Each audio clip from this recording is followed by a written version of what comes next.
more people who looking today with webinar. Sure. And I think people will join later.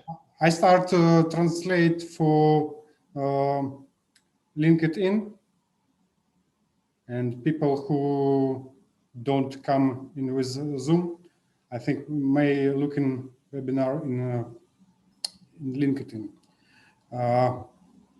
Maybe we check in your video. Yeah, I cannot start. You need to allow me. Oh, sorry.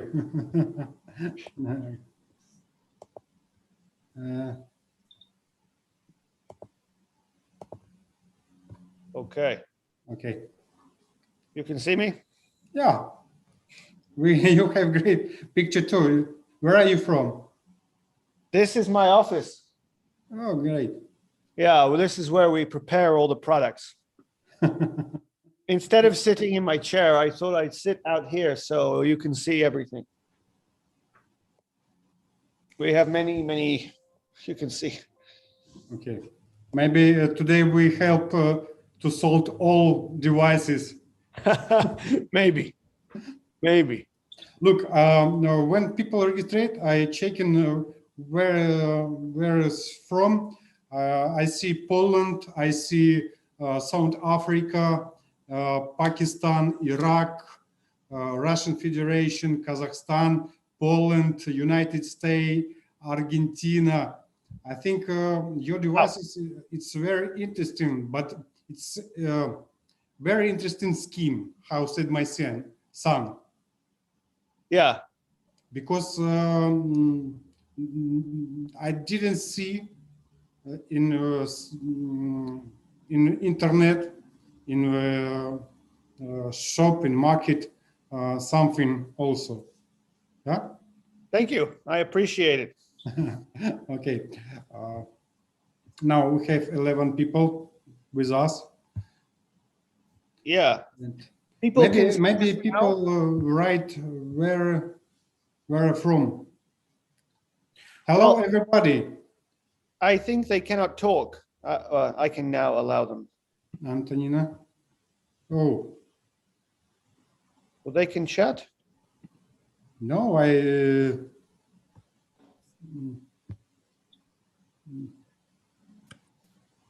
oops.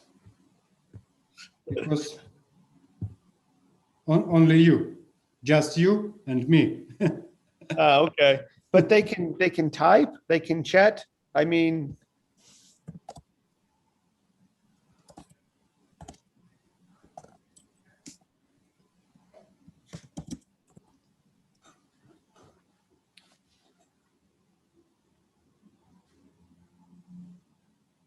Okay. let's see. I wrote some messages on the chat. Let's see if they're able to see that. Okay, perfect. Thank you, Ina. Okay, great. Okay. So everybody can see us preparing. Look, what time in your town today? Moscow, Dhaka. Moscow. Idaho. So it's sharing both of us there, Victor. Idaho and Moscow at the same time. Oh, it's morning, early morning. In Russia, Moscow time, it's 29. And I think we need to start. How you think? Yeah, maybe we wait a few more minutes. Okay. I think the invitation was for 11:30 or 8:30, so maybe we wait a few more moments for people to join if they like. Just a moment.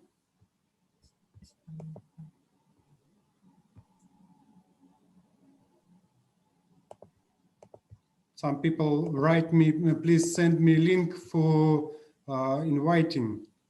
And okay.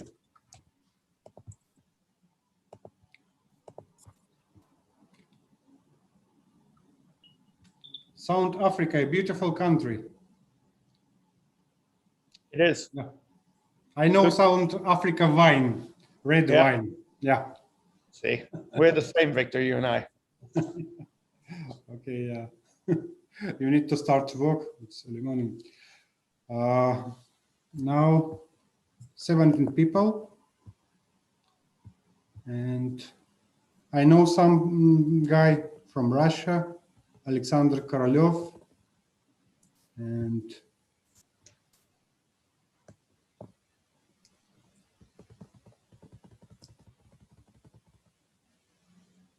my good friend Nikolai Sokolov. He's biggest agronomist in Astrakhan region. Oh, Maybe he have some question, and after your us webinar, he write question. well, I'll be ready to answer the questions. Okay. I think once we start, I'll share my screen. I have some slides I can show while you're asking me questions. Is that okay? Okay. Okay. Hello, everyone. My name is Viktor Kovalov, and I lead a potatoes news project.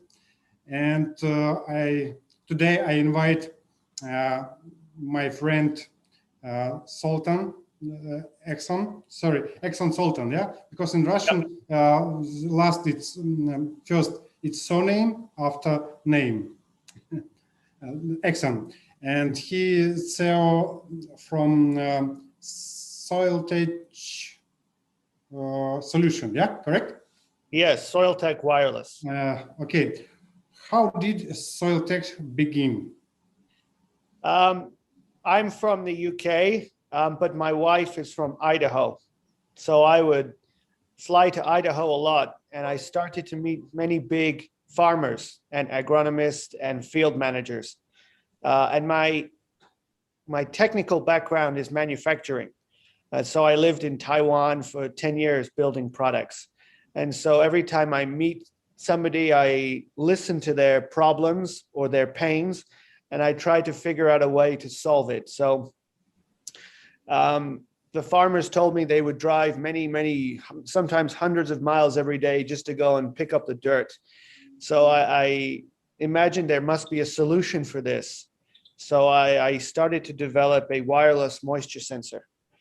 But the product, as you know, has evolved since then, but that's how I started it. I met farmers. They told me they had problems with currently measuring moisture. And so I tried to develop a product to help them. Okay, look, I write some question, and sorry for my English, yeah, and I reading. Tell me about the Soiltech solution. So right now today, and I'll start sharing my screen now if you don't mind. Please. Okay. So today, the Soiltech solution has evolved into a multifunctional device. It's a wireless soil moisture, temperature, humidity, location, and bruising sensor. So our device can be buried in the soil, and it will read temperature and moisture conditions. So you can help guide irrigation decisions. And also you can track things like growing degree days to decide when you might want to apply different chemicals or pesticides. And then at the end of the season, depending on what crop you're growing, for potatoes, you can actually harvest it out of the ground. And we will measure all the impacts that occur throughout the process to help growers to reduce the bruising that occurs, which leads to crop damage and crop disease. And then the device can travel with the truck from the field to the storage facility. We have GPS, so you can track what happens on the road to monitor temperature and humidity again. You need to ensure that you keep a stable environmental condition of the crop, as you know, after harvest. And then finally, the sensor can go into long-term storage and continue to monitor temperature and humidity to ensure that the hard work you do in the field is not ruined post-harvest. So The device, as you see it, I don't know if everybody can see me, but this is how it looks today. But this is the first device we ever made. This is how we tested and made sure our concept worked. It's actually a pipe cut in two pieces, and then we put some electronics and buried it under the soil. So this is the history of Soiltech right here.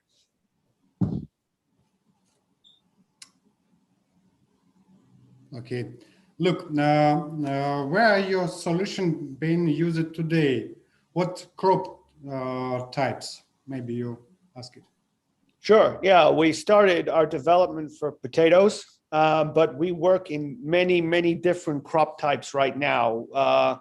We're in row crops, broadacre row crops, vegetables, fruits, tree farms, herbs, and we're even being used above the ground. So we have equipment manufacturers like Spudnik who use our product.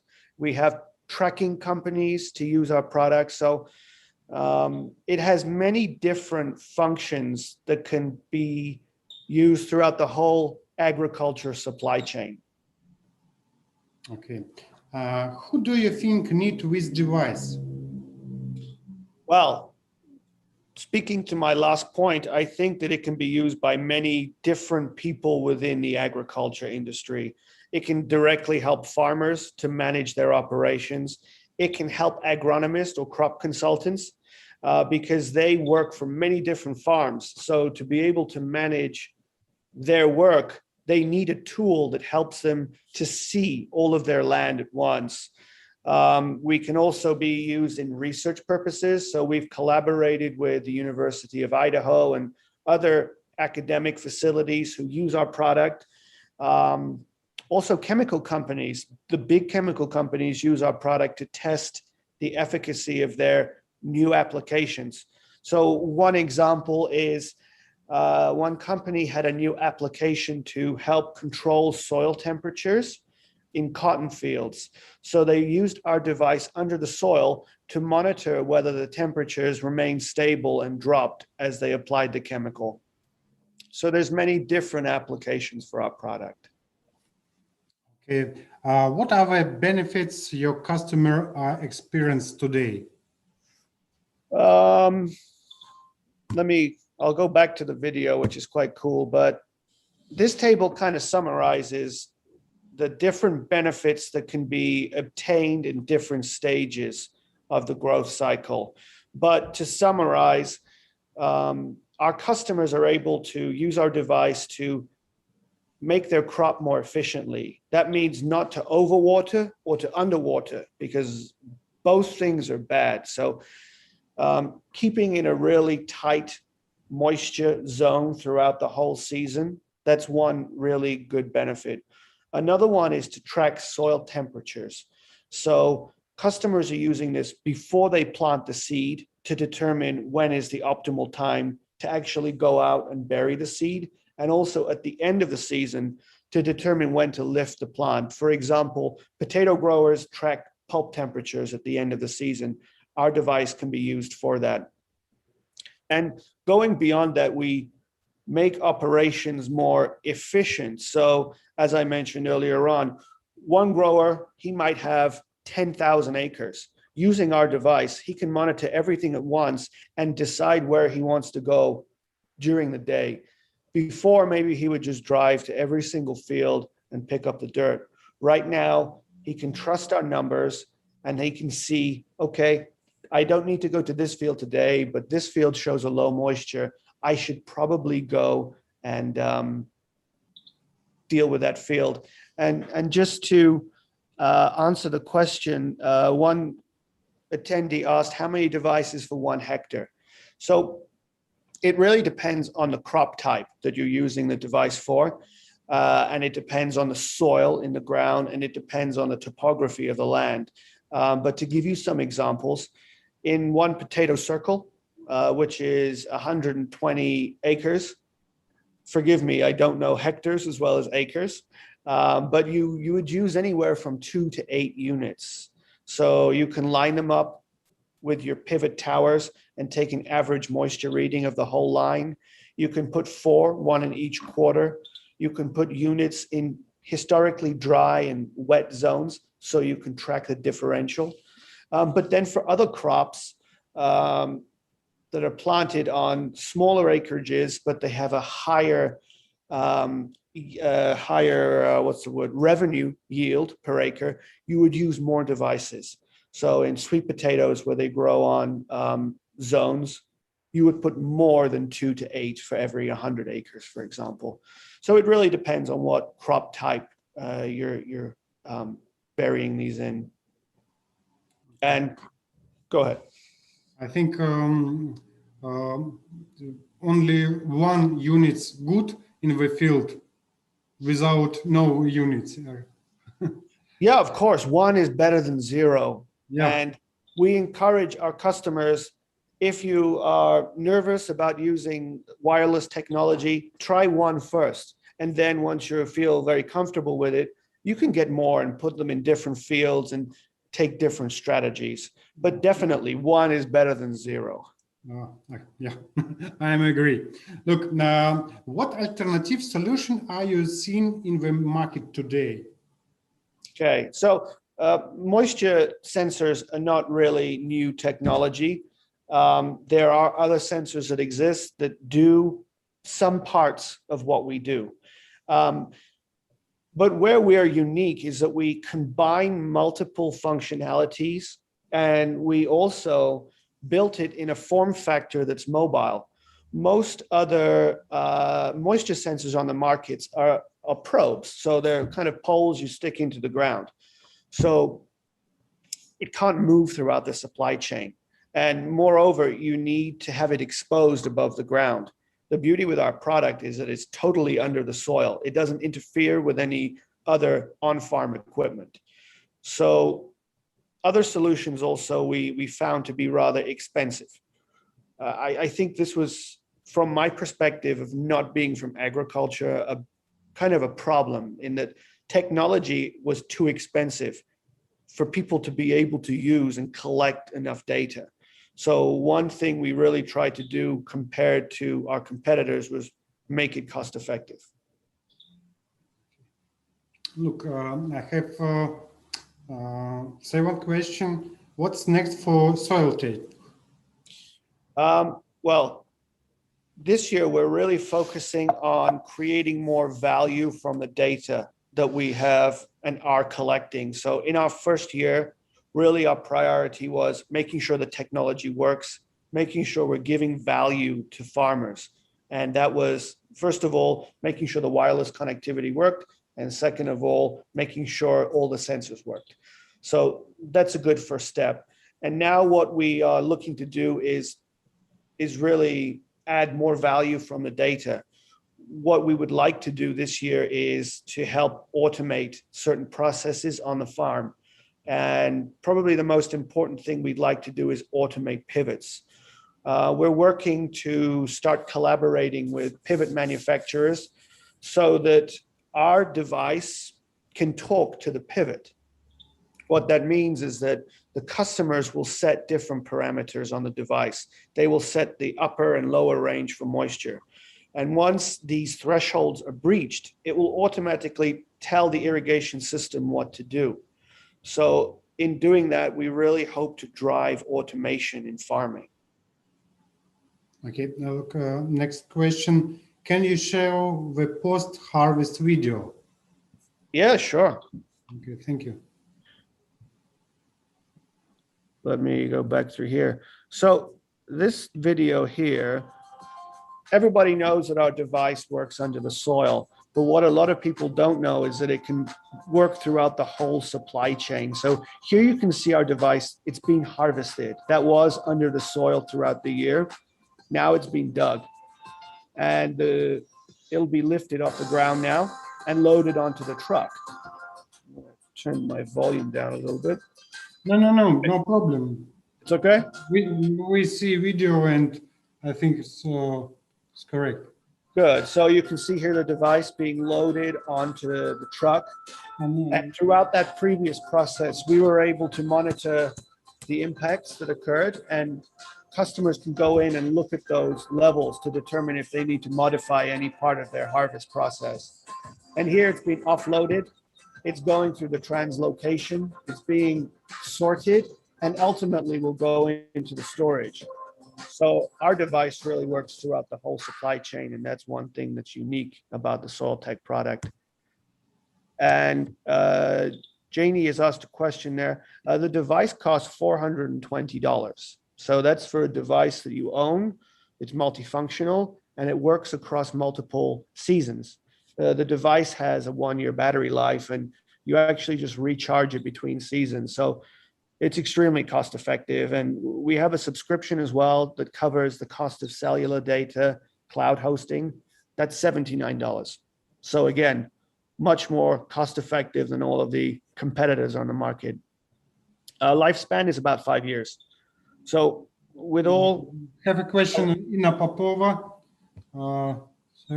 What's average lifespan of units?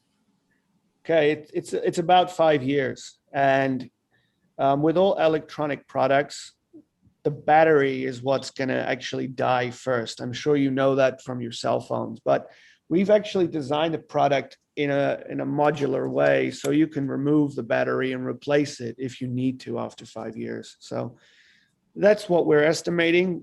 I've had a device in my hand for over 3 years. It's working well. 3 years now. It's still working very well without kind of a lag on the battery. So maybe it'll be more than 5 years, but hopefully between now and 5 years, we've added more features to the product as well. And maybe you present new device for more function, yeah? Exactly, yeah. We always like to add more features according to our customers' feedback. So a lot of it is software. Last year, well, this week, in the next 1 or 2 weeks, we're releasing the growing degree day tracker feature. So we didn't have this last year. We received feedback from some chemical companies who track growing degree days or growing degree units. And we've implemented software which will automatically track that for you, which I think is a pretty useful feature. Okay, look, I have a question. When you sold your device in around the world? So we started commercially in 2020, but I started development in 2017. So we had 2 test seasons. We worked with farmers here in Idaho to test all the features and make sure we were building a product that people wanted to use. That's very important because you can develop technology, but if it's not useful to people, then it's meaningless. So making sure it worked and making sure it had the features people wanted, we spent 2 years, and then we launched to market last year. And we focused on the US market last year because we can control the launch. But now our product is working globally. So the device has the ability to operate in pretty much any country in the world. We have global SIM cards, so they can work in many countries and with many different cellular networks. So yeah, we're ready to ship globally right now. Okay, maybe you show contact, maybe who looking with video or with webinar want to contact with you.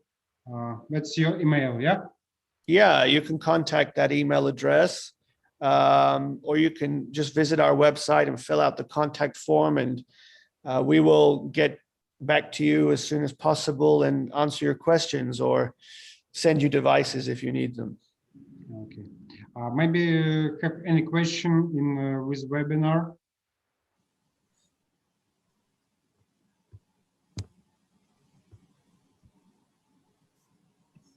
No one. Okay, look, for myself, it's very interesting presentation, your units. And when I read the first time article in Spadman magazine, I'm see it's a big future for your units. I think so.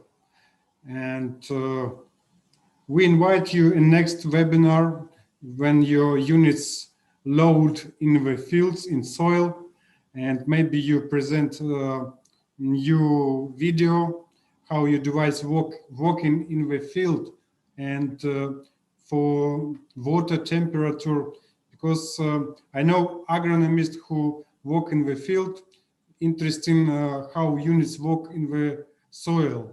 We may present a very great picture, but people like to see in the present. Yeah, correct? Sure.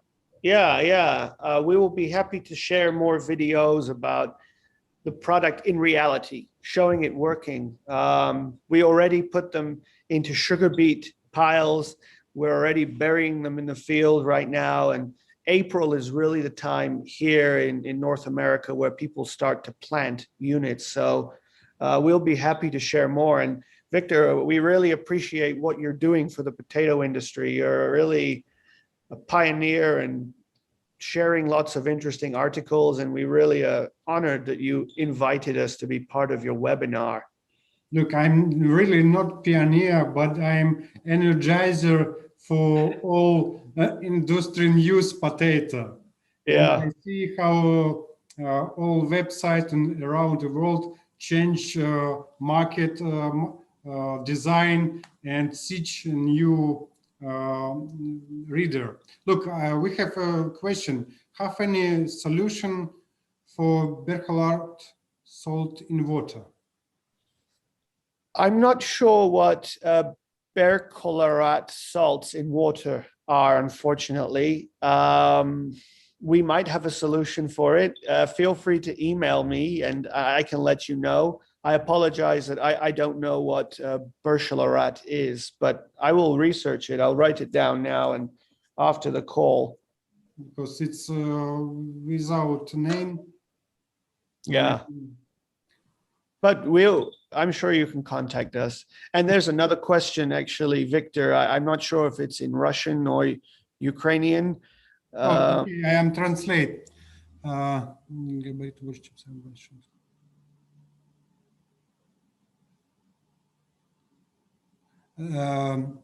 think what's about why you put in with design and size for your units. Okay. Yeah. We had to make the device to be strong enough to be harvested. And you can see inside the device, we have lots of support like a roll cage. So it's built in this shape to be strong and also to be easy to see in the field. Because we harvest it with the potatoes, it needs to be very easily visible. Otherwise, it can get lost in the processing facility or somewhere else. So strength and visibility are the biggest reasons we've made it this size and this shape. We think it looks like a very big potato. No. I see biggest potato in the last year, but it's not good potato. Look, we didn't have any question, and I invite if have any question in LinkedIn or Telegram, Potato News. And thank you very much for visit today with webinar, Exxon, for your good and interesting story about your Soiltech. And if you have any news, please write me, and we post in Potato News website. Thank you. And we're very, again, thankful for you to host the webinar and for all of the people to join the webinar from all over the world. It's amazing to see people from different corners of the world, and I hope we can collaborate in the future. So please feel free to email us or call us, and we look forward to hearing from you. Okay, look, I resend your contact by people who registered in this webinar, yeah, and didn't look at with video, and share with video from my network. Thank you very much, Victor. Okay, have a good day. Thank you. Bye-bye. Bye bye.